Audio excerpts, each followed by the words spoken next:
என்ஐசியில் admit card out ஆயிருக்க friends, இந்த எக்ஸாமை பொறுத்தவரை உங்களுக்கு ஸ்பீடு தான் மேட்டரே தவிர, கான்செப்ட் வந்து ரொம்ப ட்ரிக்கியா இருக்கும் அப்படிங்கிறதெல்லாம் இல்ல. ரொம்ப ஈஸியான கொஸ்டின் பேப்பர் தான். அட்டெம்ப்ட் அதிகமா கொடுக்கணும், கட் ஆஃப் அதிகமா கொடுக்கணும். அட்மிட் கார்டுடைய லிங்க்கை நம்ம டெலகிராம் குரூப்லயும், யூடியூப் கம்யூனிட்டி போஸ்ட்லயும் குடுத்துருக்கேன். நீங்க டவுன்லோட் பண்ணி, உங்களுக்கான ஷிஃப்ட் எப்பவோ அந்த டைமிங்கில ஒரு மார்க் டெஸ்ட் எடுங்க டெய்லி. மற்ற டைமிங்கில் 2 மார்க் டெஸ்ட் எடுக்கணும். ஐபிபிஎஸ் பிஓ ப்ரிலிம்ஸ் இருக்கிறவங்க அதை முடிச்சுட்டு வந்து பர் டே 3 மார்க் ட்ரை பண்ணுங்க.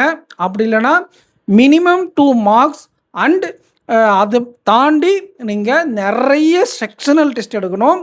இது ஏன்னா நிறைய ஸ்பீடு உங்களுக்கு வேணும். சிம்பிளிஃபிகேஷன் நான் நேற்று சொன்ன மாதிரி தான். ஆல்பனிமெரிக் சீரியஸ், இங்கிலீஷில் கிராமர் பார்ட்ஸ் இதெல்லாம் கொஞ்சம் ரிவைஸ் பண்ணுங்கள். ஒவ்வொருத்தருக்கும் ஒவ்வொரு டாபிக்ஸ் வீக்காக இருக்கும். அந்த டாபிக்ஸ் எல்லாம் எடுத்து ரிவைஸ் பண்ணுங்கள். இந்த ஜாப் அப்படிங்கிறது இவ்வளோ வேக்கன்சிஸ் அதிகமாக கொடுத்துருக்காங்க தமிழ்நாட்டுக்கு. யூஸ்வலாக 32, 33, 36 இந்த ரேஞ்சில் தான் இருக்கும். இந்த டைம் கொஞ்சம் அதிகமாக இருக்குது. இந்த வாய்ப்பை யூட்டிலைஸ் பண்ணிக்கோங்க.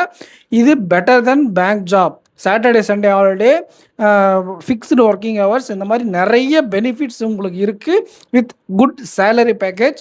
இந்த ஆப்பர்ச்சுனிட்டியை யூட்டிலைஸ் பண்ணிக்கோங்க. இந்த 6 நாள் இல்லை 5 நாள் அப்படிங்கிறது உங்களுக்கு ரொம்ப ரொம்ப ரொம்ப முக்கியம். உங்களுடைய ஷிஃப்ட் எப்போ போட்டிருக்காங்க, எந்த இடத்துல உங்களுக்கு சென்டர் அப்படிங்கிறத கமெண்ட் செக்ஷனில் கமெண்ட் பண்ணுங்கள்.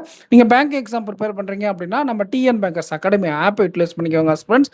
நெக்ஸ்ட் வீடியோவில் மீட் பண்ணலாம். இந்த வீடியோக்கு லைக் பண்ணிட்டு உங்கள் ஃப்ரெண்ட்ஸுக்கு ஷேர் பண்ணி விடுங்க. தேங்க்யூ.